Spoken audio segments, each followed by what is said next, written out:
Puji nama Tuhan, Shalom, selamat pagi Bapak Ibu semuanya. Sekali lagi Shalom. Haleluya. Pada pagi hari ini kita mau siapkan hati kita. Kita bersama-sama datang kepada Tuhan. Kami sungguh mengucap syukur Tuhan buat pagi hari ini Tuhan. Buat kebaikan-Mu, buat anugerah-Mu Tuhan. Buat karya-Mu yang luar biasa yang Tuhan boleh lakukan di dalam kehidupan setiap kami Tuhan. Hari ini kami boleh bersyukur betapa dahsyatnya Engkau. Engkau hadir di tengah-tengah kami Tuhan. Ada lawatan Tuhan. Ada kuasa-Mu bekerja di tengah-tengah kami Tuhan. Ada kesembuhan, ada sukacita, ada kemenangan yang terjadi. Kami sungguh percaya Bapa. Yang sakit disembuhkan di dalam nama Yesus. Terima kasih Bapa. Setiap kita yang siap memuji Tuhan, bersama-sama katakan amin. Haleluya. Saya undang untuk bangkit berdiri semuanya.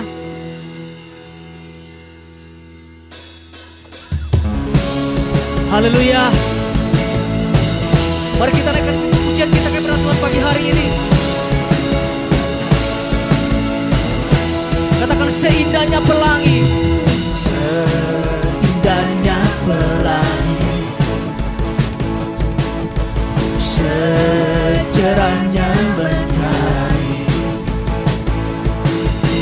Namun Kau yang terindah.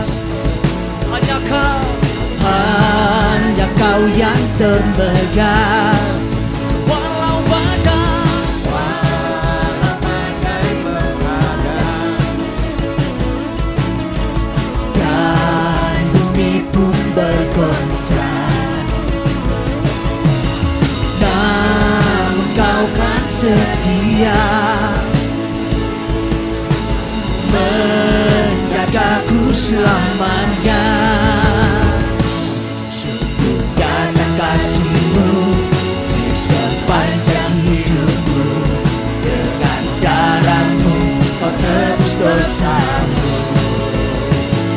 Sungguh nyata kasih-Mu di sepanjang hidupku. Senang hatiku hanyalah untuk-Mu.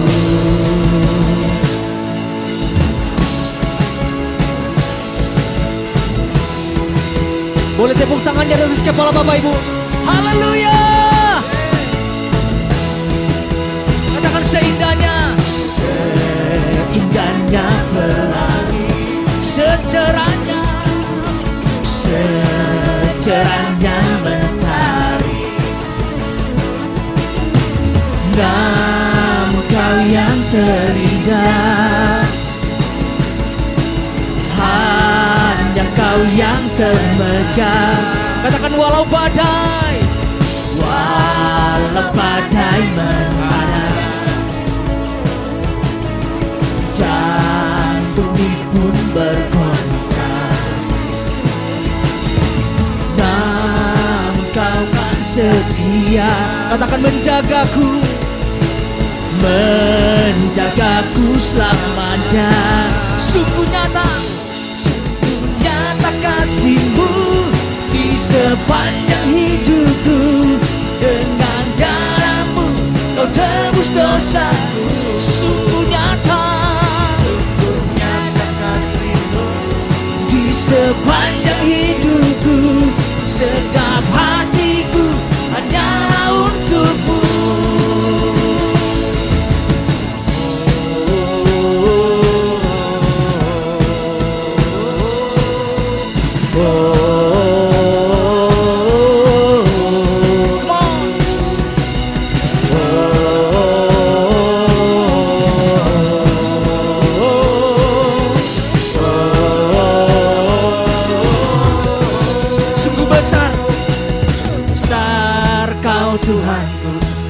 Perisai hidupku, ku berdiri dengan iman dalam Yesus Tuhan.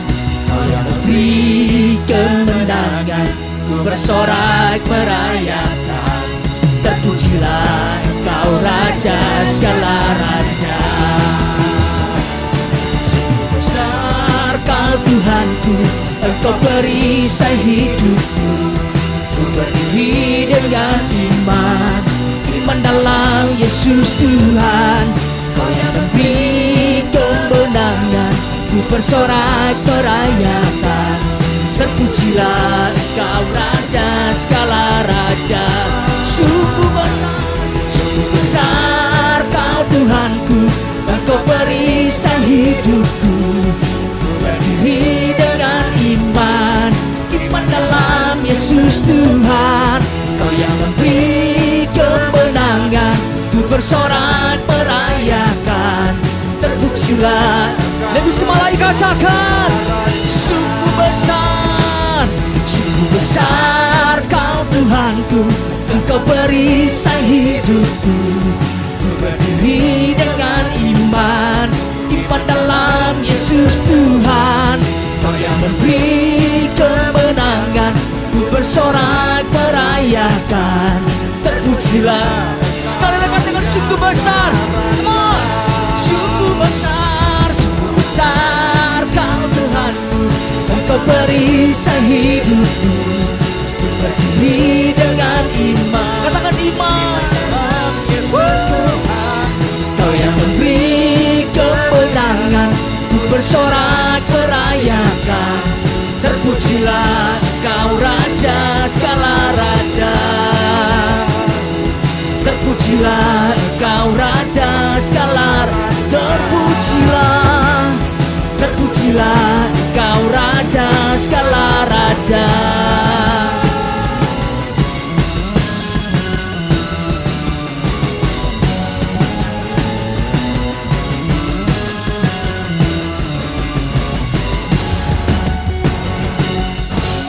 Berikan sorak-sorak yang baik bagi Tuhan. Katakan haleluya. Sekali lagi haleluya. Silakan duduk Bapak Ibu yang terkasih di dalam nama Yesus. Tiba saatnya kita mau siapkan hati kita untuk mendengar sebagian dari firman Tuhan. Haleluya Tuhan.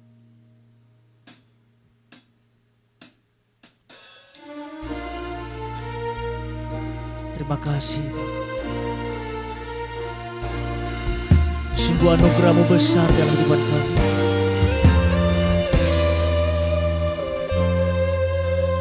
Kau hidup oleh anugerah-Mu, yang terbaik ku terima dari-Mu. Rancangan-Mu indah bagiku, sebab ku hidup selalu di dalam-Mu.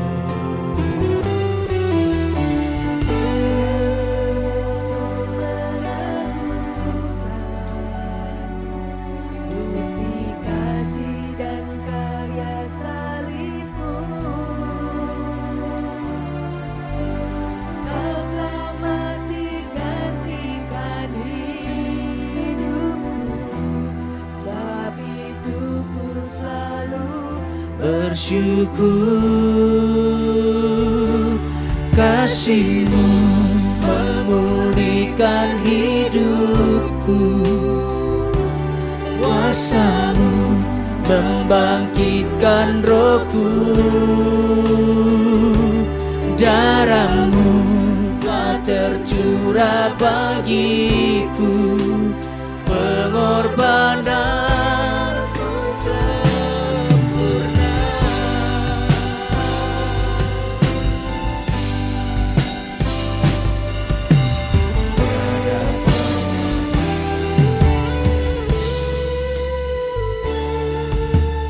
Tiada pernah ku meragukan bukti kasih dan karya salib-Mu. Kau telah mati gantikan hidupku, sebab itu ku selalu bersyukur. Kasih-Mu memulihkan hidupku, kuasa-Mu membangkitkan rohku. Darah-Mu telah tercurah bagiku, pengorbananmu sempurna. Katakan kasih-Mu, kasih-Mu memulihkan hidupku, kuasa-Mu membangkitkan rohku, darah-Mu telah tercurah bagiku, pengorbananmu sempurna. Katakan kasih-Mu, kasih-Mu memulihkan hidupku, kuasa-Mu membangkitkan rohku, darah-Mu telah tercurah bagiku, pengorbananmu sempurna, pengorbananmu sempurna, pengorbananmu sempurna.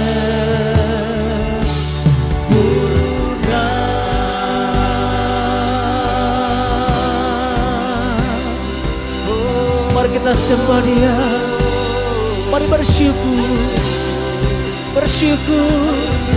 Haleluya, haleluya.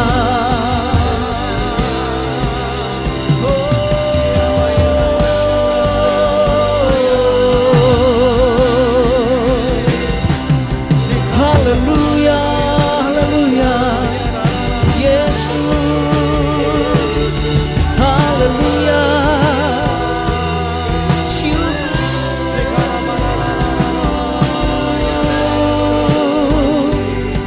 Haleluya, haleluya. Kiara lama ya lama syada ya namase. Mari terus menyembah Tuhan. Mari angkat suara. Haleluya.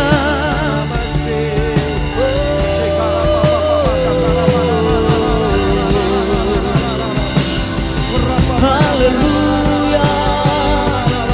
Haleluya. Kami bersyukur Tuhan, Engkau sungguh baik, Engkau sungguh baik.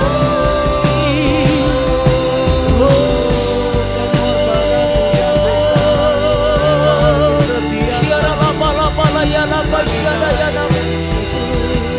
Mari curahkan atas setiap kami Tuhan, urapan-urapan-Mu yang baik, curahkan urapan-Mu yang dahsyat Tuhan. Haleluya, haleluya. Kau sungguh baik, Kau sungguh baik Tuhan. Ini hidup kami, ini penyembahan kami. Haleluya, haleluya.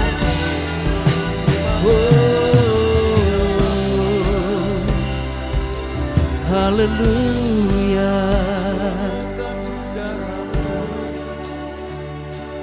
Kasih-Mu memulihkan hidupku, kuasa-Mu membangkitkan rohku,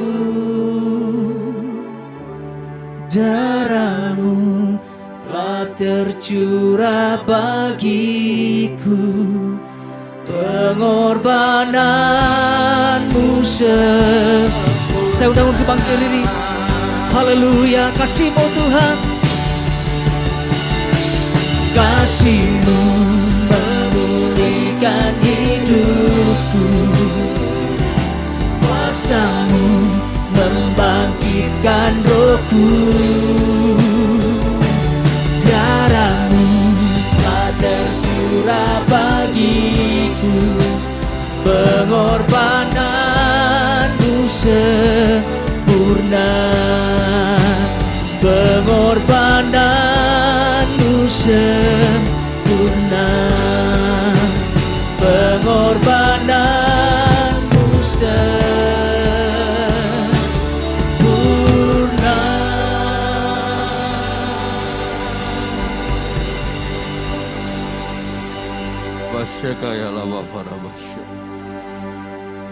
Kami bangun dengan kemenangan yang penuh dari Tuhan. Dan kesempatan hari ini setiap kami kembali diingatkan lagi bahwa kemenangan itu bukan nanti, tapi sudah terjadi. Dan dimeteraikan menjadi bagian setiap kami yang percaya. Karena itu Tuhan, pagi ini kami yang berkumpul bersama-sama menundukkan pikiran dan membuka hati kami. Kami siap untuk diingatkan kembali, dibukakan dan diberi pengertian lagi, sehingga kami boleh berlari lebih cepat bersama dengan Tuhan sampai pada tujuan yang digenapi. Karena kemenangan itu bukan akhir, namun kami memulai dari kemenangan yang Tuhan sudah kerjakan. Dan satu nama saja ditinggikan, dimuliakan, Yesus Kristus Tuhan. Yang percaya mari bersama katakan amin. Beri tepuk tangan buat Tuhan Yesus. Silakan duduk Bapak Ibu. Selamat Paskah, Shalom. Hidup dalam kemenangan total menjadi sharing saya pada ibadah yang pertama. Dari 1 Korintus pasalnya yang ke-15, ayat 50 sampai dengan ayatnya yang ke-58. Saya bacakan buat kita sekalian. Saudara-saudara, inilah yang hendak kukatakan kepadamu, yaitu bahwa daging dan darah tidak mendapat bagian dalam kerajaan Allah, dan bahwa yang binasa tidak mendapat bagian dalam apa yang tidak binasa. Sesungguhnya, aku menyatakan kepadamu suatu rahasia. Kita tidak akan mati semuanya, tetapi kita semuanya akan diubah dalam sekejap mata. Pada waktu bunyi nafiri yang terakhir, sebab nafiri akan berbunyi dan orang-orang mati akan dibangkitkan dalam keadaan yang tidak dapat binasa, dan kita semua akan diubah. Karena yang dapat binasa ini harus menggunakan yang tidak dapat binasa, dan yang dapat mati ini harus menggunakan yang tidak dapat mati. Dan sesudah yang dapat binasa ini menggunakan yang tidak dapat binasa, dan yang mati ini menggunakan yang tidak dapat mati, maka genaplah firman Tuhan yang tertulis, maut telah ditelan dalam kemenangannya. Hai maut, di manakah kemenanganmu? Hai maut, di manakah sengatmu? Sengat maut ialah dosa, dan kuasa dosa ialah hukum Taurat. Tetapi syukur kepada Allah yang telah memberikan kepada kita kemenangan oleh Yesus Kristus Tuhan kita. Karena itu saudara-saudaraku yang kekasih, berdirilah teguh, jangan goyah, dan giatlah selalu dalam pekerjaan Tuhan. Sebab kamu tahu bahwa dalam persekutuan dengan Tuhan, jerih payahmu tidak sia-sia. Maut telah ditelan dalam kemenangan melalui kebangkitan. Saya mengatakannya sebuah kemenangan final, di mana sengat yang artinya sting itu hari ini lebih kepada intimidasi, pukulan, sesuatu yang dirasakan perih, karena ada perbedaan teologis kekristenan dengan kepercayaan yang lain. Karena kepercayaan yang lain itu hidupnya harus berjuang untuk mencapai kemenangan. Sementara kekristenan, kita memulai semuanya dari kemenangan yang Kristus sudah lakukan. Dan Anda dan saya mendapat benefit dan memforward kemenangan itu, melanjutkan lagi. Jadi kita tidak start up dengan nol, tetapi kita start up dengan kemenangan. Dan seharusnya kita bisa hidup dalam kemenangan total itu. Salam dari istri saya, Ibu, Bapak, karena saya masih kesana pikirannya. Dia bed rest 1 minggu ini dalam kondisi sakit. Ya. Jadi emang pikir sana, pikir sini, pikir biar Tuhan mikirin saya lah ya. Gitu. Nah, sting. Saya teringat dengan kata lembah kekelaman di dalam Mazmur 23. Ini masih related dengan istilah sting atau sengat. Ketika Daud bermazmur tentang Tuhan adalah gembala yang baik, ada kata sekalipun melewati lembah kekelaman. Istilah lembah kekelaman kalau diterjemahkan adalah bayang-bayang maut. Dengan sebuah wawasan, jadi kita masuk kepada situasinya. Bayang-bayang maut yang Daud maksud adalah begini. Disebut lembah kekelaman karena memang pada musim di mana domba dipanen bulunya, dicukur sampai habis, maka beberapa minggu ke depan domba tersebut tidak lagi digembalakan di padang rumput, diberi makan pada siang hari. Karena kulitnya akan sakit karena terkena matahari langsung. Paling tidak harus agak teduh ya, nggak langsung matahari. Nah paling aman itu diberikan makannya itu pada dini hari. Nah ini situasi yang terjadi serupa ketika Yesus lahir. Jadi Yesus atau Yusuf itu tidak usir domba yang ada di kandang. Tapi memang itu musimnya sedang panen bulu domba. Jadi para gembala harus membawa domba itu keluar dari kandangnya makan pada waktu dini hari. Dengan tujuan angin malam itu akan menusuk pori-pori kulit daripada domba sehingga terangsang untuk tumbuh lebih cepat. Itu alasannya. Nah, namun angin yang paling baik itu bukan berada di padang rumput yang datarannya tinggi. Tapi berada pada tempat yang meliuk ke bawah yang disebut dengan lembah. Nah, ketika domba itu dibawa di lembah, maka di atas lembah itu pada dini hari sudah diintai. Binatang buas yang sudah mengintai. Ini yang Daud bilang lembah kekelaman. Ketika serigala mengintai, kemudian kena sinar bulan dari atas, maka serigala tersebut bayangannya akan menjadi besar sekali. Ini yang disebut lembah kekelaman atau bayang-bayang maut. Di mana bayangan selalu lebih besar dari wujud aslinya. Bisa tangkap ini? Ya. Hal yang sama terjadi sementara kita orang percaya berjalan bersama dengan Tuhan dalam kemenangan yang total. Di sana Paulus bilang, "Hai maut, di mana sengatmu?" Yang bisa iblis lakukan sekarang adalah gertakan untuk hidup Anda dan saya. Dan itu setiap hari. Di mana sengat itu artinya pukulan, intimidasi, dan rasa yang perih. Seperti luka yang ditaruh asam di atasnya. Itu yang iblis lakukan day by day. Sementara Anda dan saya harus meyakini, menghidupi hidup dalam kemenangan total karena Kristus, bukan karena Anda dan saya berjuang untuk menjadi menang, melainkan karena kemenangan itu sudah diberikan dan Anda dan saya harus hidup dengan cara yang menang itu. Ya. Iblis itu masih ada.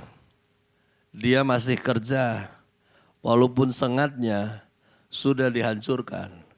Kepala ular itu telah diremukkan.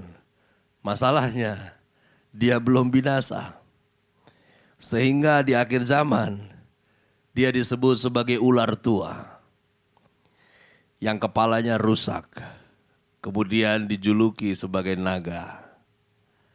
Jadi naga itu bukan dinosaurus berekor panjang. Tapi ular yang kepalanya diinjak jadi gepeng model begitu. Kebangkitan. Kristus itu mengerjakan kemenangan total. Yang menghasilkan kebangkitan dan perubahan. Di Korintus yang kita baca tadi adalah sepenggal tentang bagaimana masa depan orang percaya itu terjadi. Yang mati dibangkitkan, yang hidup terangkat, at the end semua totalinya diubahkan. Karena itu kita gak mudah-mudahan menjadi menang. Tapi memang kita sudah mulai dengan kemenangan yang Tuhan berikan. Gak ada lagi perjuangan untuk Anda dan saya menjadi menang. Kita gak perlu hari-hari khusus. Gak perlu puasa khusus untuk Anda masuk kepada kemenangan. Karena memang kita sudah mulai dengan kemenangan. Yang lain itu gambling. Kenapa saya bilang gambling? Karena belum pasti lu menang apa enggak terakhir. Tapi kita ini kepastian. Bahkan istilah lebih daripada pemenang. Itu bukan slogan Bapak Ibu. Lebih daripada pemenang itu nyata. Kristus yang selesaikan di atas kayu salib, Anda dan saya yang terima benefitnya. Itu nyata. Ya. Dia yang bertempur, Anda yang dapat pialanya. Itu namanya lebih daripada pemenang. Dan itu bukan slogan. Itu bukan kalimat-kalimat motivasi yang membangun Anda dan saya punya emosi. Itu kenyataan. Anda umat pemenang. Itu fakta. Itu kebenarannya. Karena itu hiduplah dengan kualitas juara. Sebagaimana seorang juara itu hidup. Karena kemenangan total itu bukan teori. Harusnya Anda dan saya hidupi di situ. Amin. Jangan lagu rohani itu cukup di mobil, cukup di ruang kerja. Tapi ketika Anda hadapi hari-hari yang buruk, Anda lupa semuanya.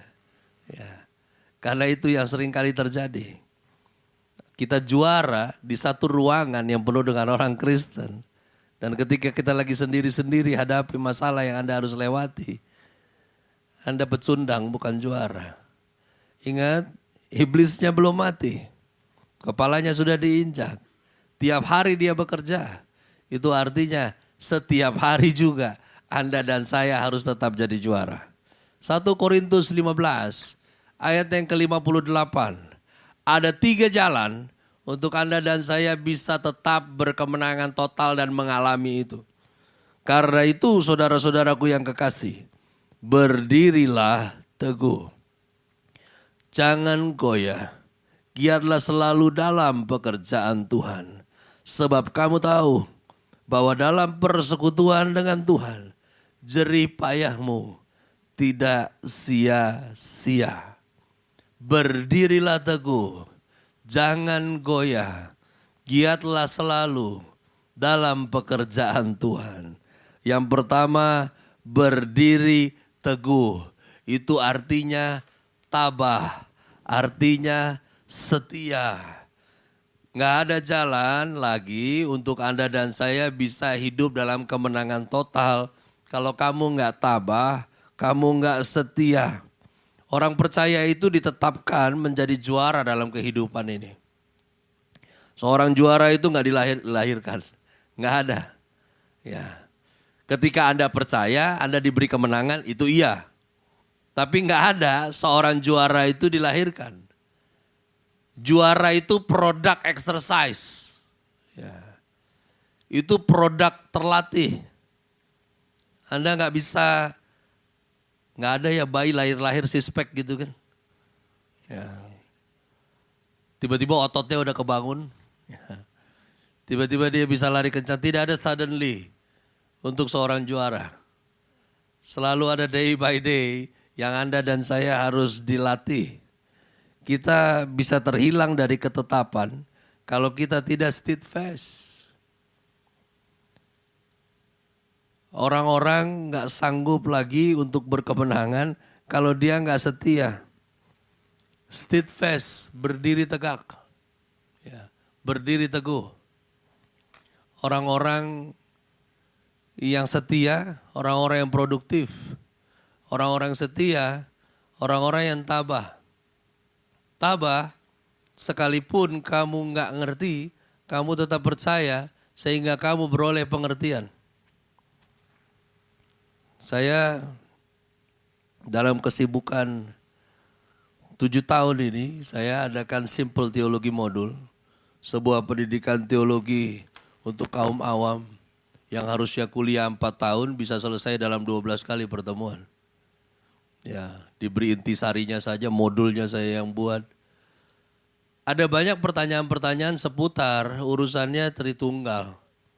Saya sering kali bilang buang kata Tritunggal itu karena yang ada di Alkitab keesaan Allah. Itu Tritunggal gawe-gawean kita aja. Fokusnya harusnya keesaan Allah.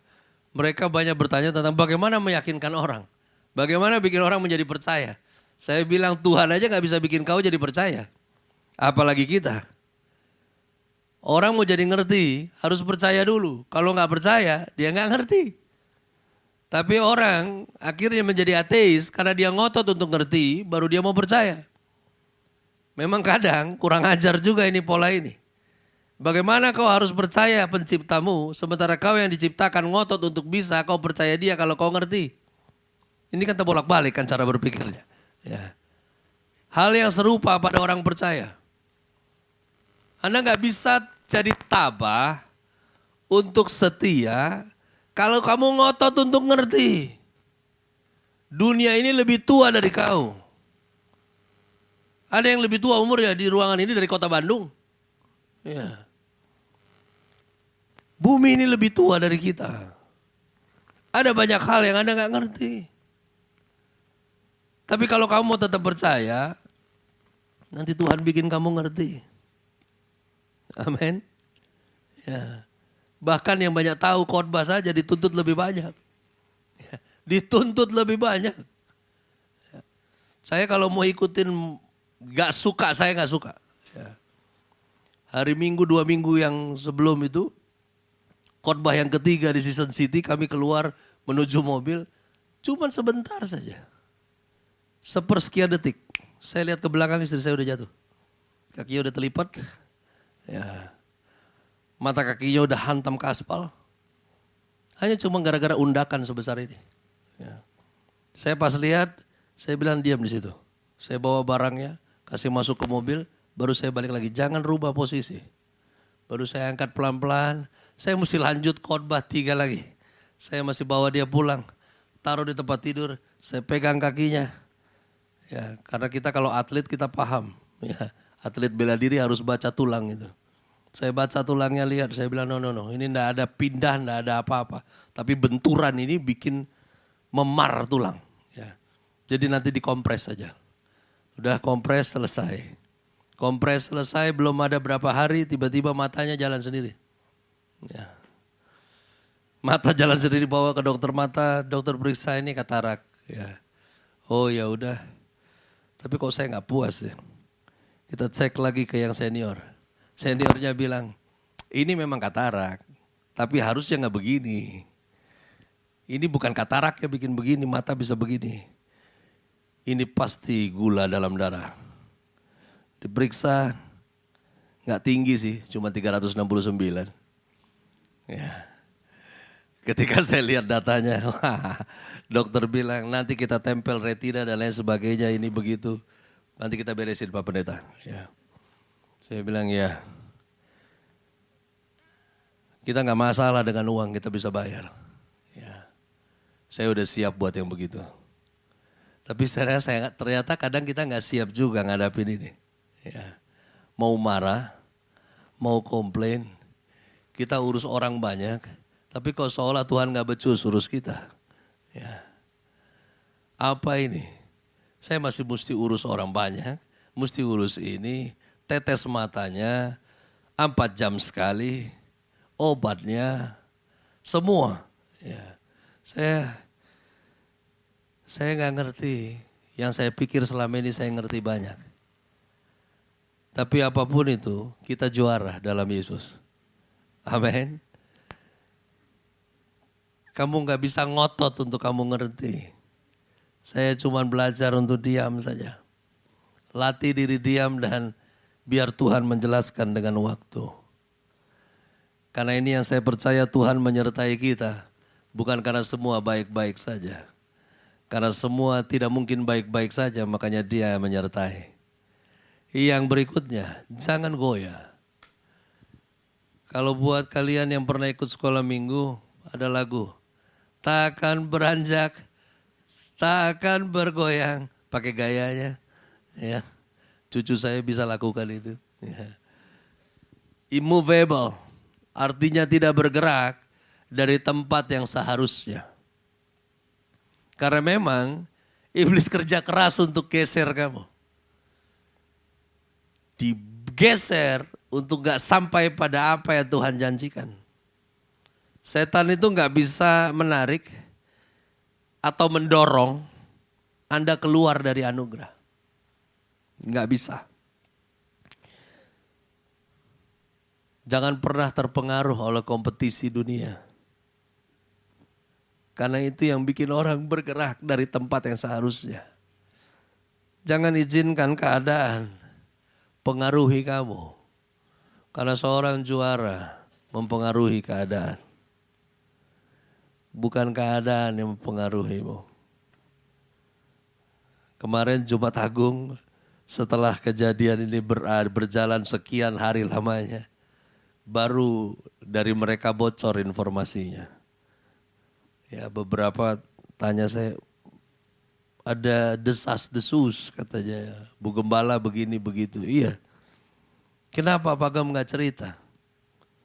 Saya bilang, mau bikin apa kalau saya cerita? Memang kau Yesus. Ya. Saya cerita juga pasti kau cuma bantu doa. Saya juga berdoa. Ya. Kau bantu bayar juga nggak ada gunanya. Biar asuransi yang bayar. Karena saya udah bereskan. Sudahlah, saya lebih suka berbagi sukacita daripada berbagi duka cita. Ya. Karena memang bukan bagian kami, hamba Tuhan, untuk berbagi curhat. Kami ada untuk mengembalakan, bukan berbagi kesusahan. Ya. Sudah biarkan saja. Ya. Saya nggak mau biarkan keadaan itu pengaruhi. Karena harusnya kita yang pengaruhi keadaan. Sikap yang saya ambil akhirnya beri pengaruh kepada semua jemaat.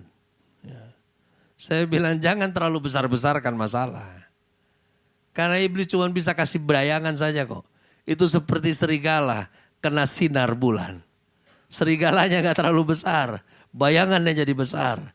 Masalah ini gak jadi besar kalau kita gak besar-besarin. Berapa banyak masalahmu yang gak terlalu besar tapi kamu yang besar-besarin, betul enggak? Karena biasanya kita berhenti percaya. Orang kalau berhenti percaya, dia pindah. Dia pindah dari tempat dia yang seharusnya. Karena itu tetap terikat dengan Tuhan sampai badai itu berlalu. Karena ketika badai berlalu, saya ingatkan badai yang baru pasti datang. Karena memang dunia ini tidak sedang baik-baik saja. Dan hanya juara-juaranya Tuhan yang bisa lewati ini dengan kemenangan total. Yang ketiga, giat selalu dalam pekerjaan Tuhan. Ada seorang kawan, ini kawan lama sekali. Ya. Dia bukan teman satu pekerjaan, tapi dia lebih kepada teman pergaulan. Kami pernah alami hampir-hampir mati bersama dulu. Ya. Dan berapa tahun yang lalu, ketika masa-masa pandemi, kami terhubung lagi. Ya. Setelah sekian puluh tahun tidak terhubung. Dan ketika terhubung lagi, dia sedang recovery dari stroke. Stroke itu, ya saya juga baru tahu soal diabetes itu rupanya dua ya. Genetik or lifestyle. Katanya yang lebih punya pengharapan itu lifestyle. Kalau yang genetik udah paten. Ya. Kalau stroke juga rupanya begitu polanya. Ada yang masalah internis karena faktor penyempitan. Ada yang faktor lifestyle. Katanya kalau yang faktor lifestyle lebih mudah. Tapi kalau yang faktornya internis itu katanya lebih makan waktu untuk recovery-nya. Ya, biasanya yang lebih butuh makan waktu karena dia stroke-nya karena masalahnya mikir. Ya. Makanya Bapak Ibu, apa yang bisa kau pikir, pikir saja. Tapi kalau kau sudah gak bisa pikir itu, doakan saja. Dan kalau kau sudah doakan, jangan pikir lagi. Ini yang bikin masalah kadang-kadang. Sudah dipikir, cari solusi, mentok, berdoa. Sudah berdoa, pikir lagi. Di situ aja membulet itu. Nah rupanya kawan saya yang satu ini, itu begitu. Dia pikir semua dia mau pikir dunia ini. Dia bilang 1 minggu sebelum kejadian total, itu dia udah rasa dia parkir mobil nggak bisa lurus. Ya. Makanya saya tadi Pak David bantu saya parkir tuh saya harus make sure bahwa saya tidak menjelang stroke. Memastikan betul lurus ini. Ya. Itu dia bilang berapa hari tuh saya parkir tuh bengkok gitu. Sampai akhirnya berapa hari kemudian dia bilang naik motor. Dan setelah dia naik motor itu hilang udah. Ya. Dia udah nggak rasa apa-apa lagi, dia black out. Ya. Dan sampai hari ini ya begitu kondisinya. Dia bilang gini, padahal saya baru bilang ke istri saya, ini orang penjahat banget nih dulunya. Padahal saya baru bilang ke istri, saya pengen pelayanan. Saya pengen sekolah Alkitab. Ya. Nah habis ngomong begitu tuh sebulan, kena gue. Katanya. Saya bilang sekarang masih pengen gak? Ya pokoknya ini kalau sembuh, udahlah pelayanan. Ya. Saya bilang kenapa tunggu sembuh? Ya.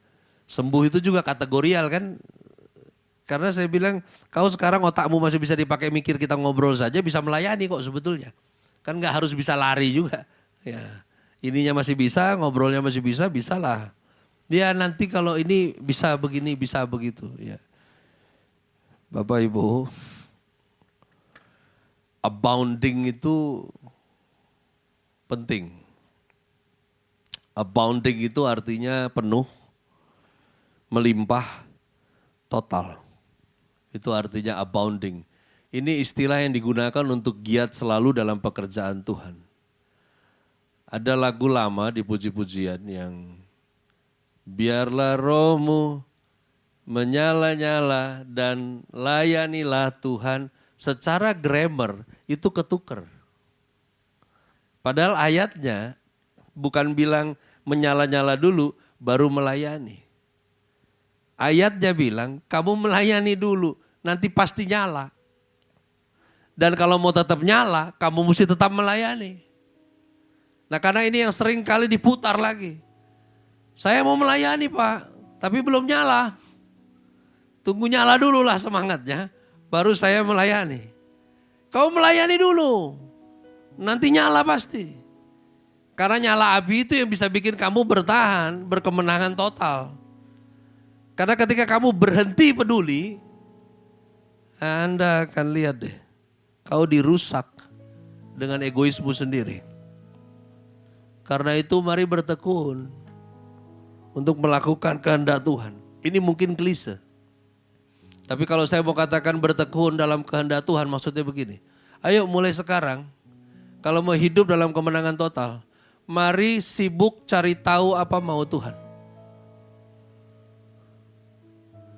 Saya ketika alami kemarin tuh memang agak bos gitu. Saya diam dan setiap step saya selalu bilang, "Oke, explain to me.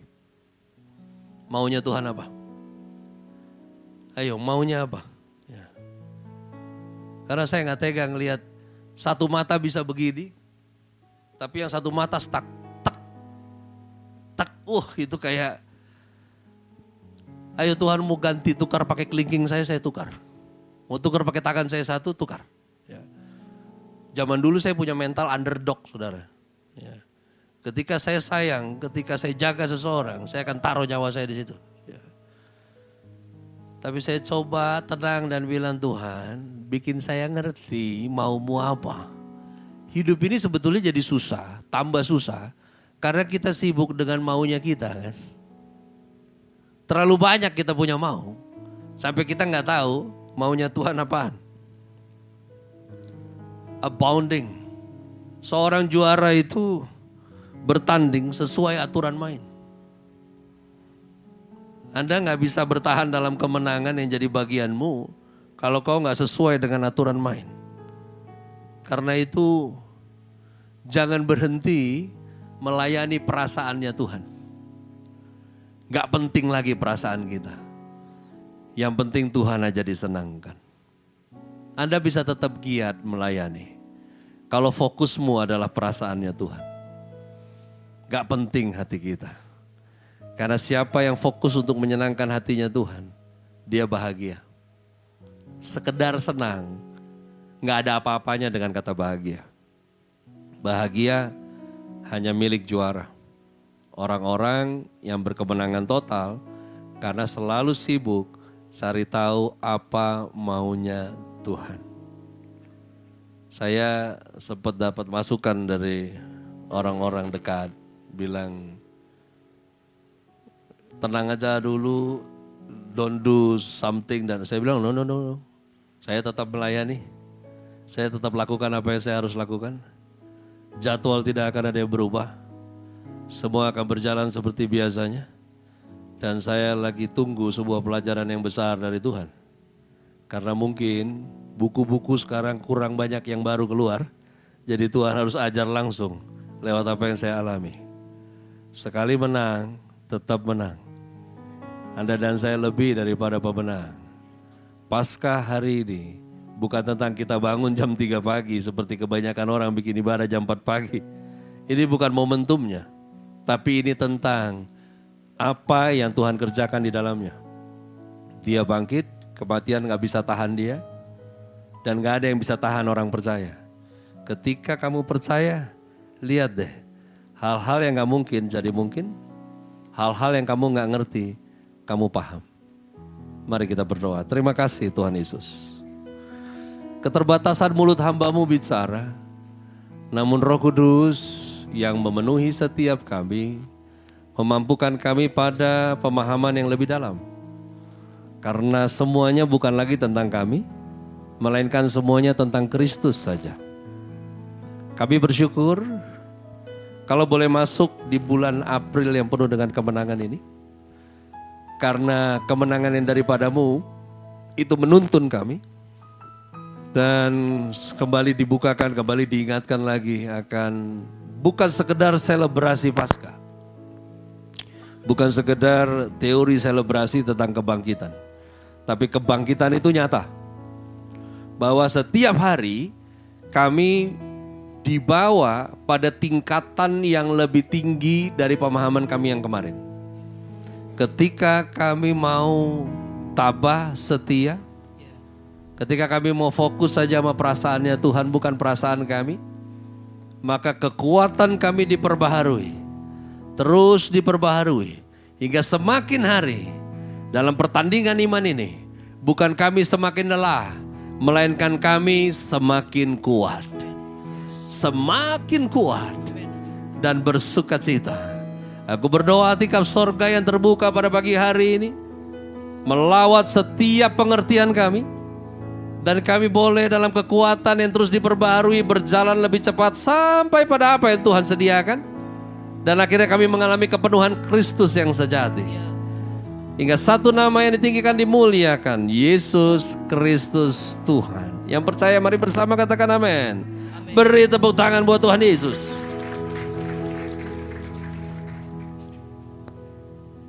Puji nama Tuhan, saya percaya setiap kita diberkati kebenaran firman Tuhan pagi hari ini. Tiba saatnya kita akan menyaksikan penampilan dari anak-anak sekolah minggu. Dipersilakan. Setelah hari Sabat lewat, menjelang fajar menyingsing, di hari pertama minggu itu, pergilah Maria Magdalena dan Maria yang lain menengok kubur Yesus.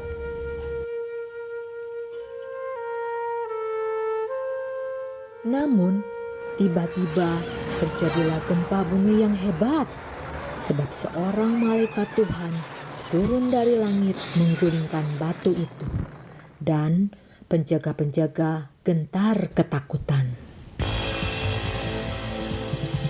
Jangan takut.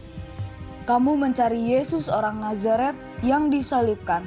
Ia tidak ada di sini. Ia telah bangkit, tetapi sekarang pergilah. Katakanlah kepada murid-muridnya bahwa ia telah bangkit dari antara orang mati. Dan ia mendahului kamu ke Galilea. Mereka segera pergi dari kubur itu dengan sukacita besar dan berlari cepat-cepat untuk memberitahukannya kepada murid-murid Yesus.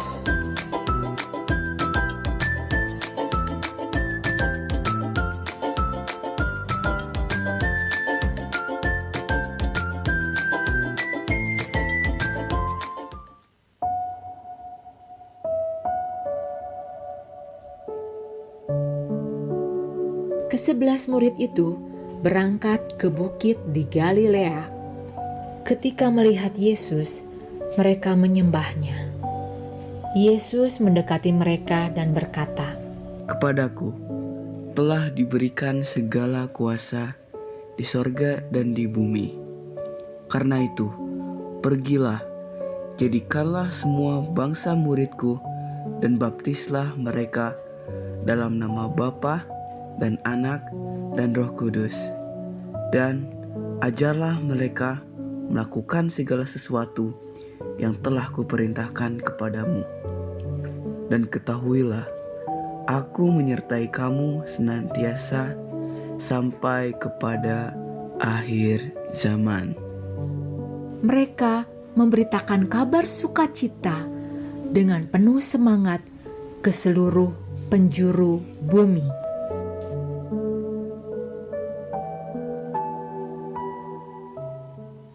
Karena bumi telah jatuh ke dalam dosa, telah kehilangan kemuliaan Allah.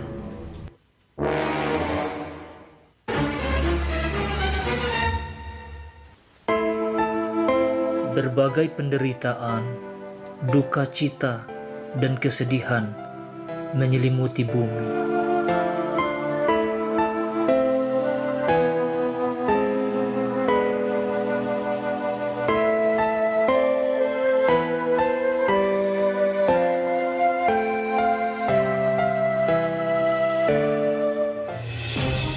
Terjadi keserakahan agar bisa bertahan.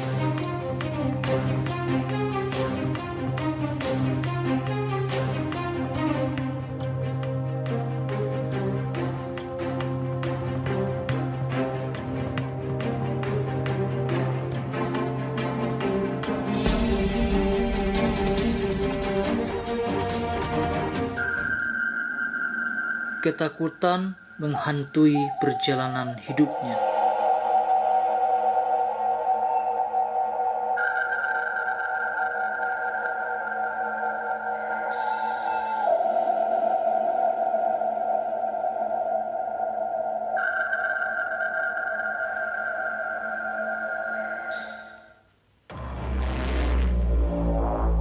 Mereka stres dengan beratnya beban dosa.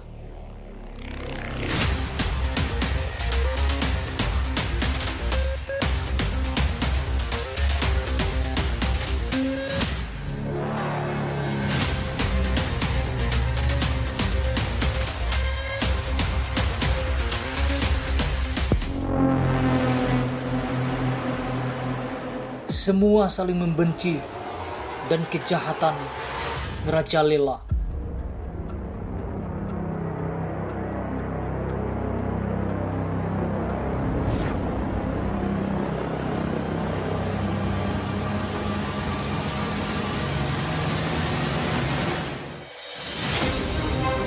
Tidak peduli satu sama lain, ingin menjadi yang terdepan.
Karena salibmu aku hidup.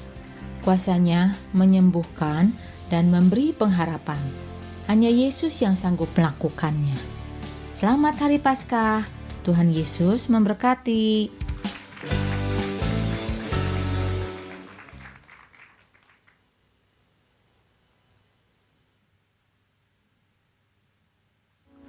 Puji Tuhan, mari jemaat yang dikasih Tuhan Yesus, kita angkat kedua belah tangan kita, arahkan hati kita, fokuskan dan terus terhubung dengan Yesus senantiasa. Pergilah, pulanglah dan jadilah saksi-saksi Kristus.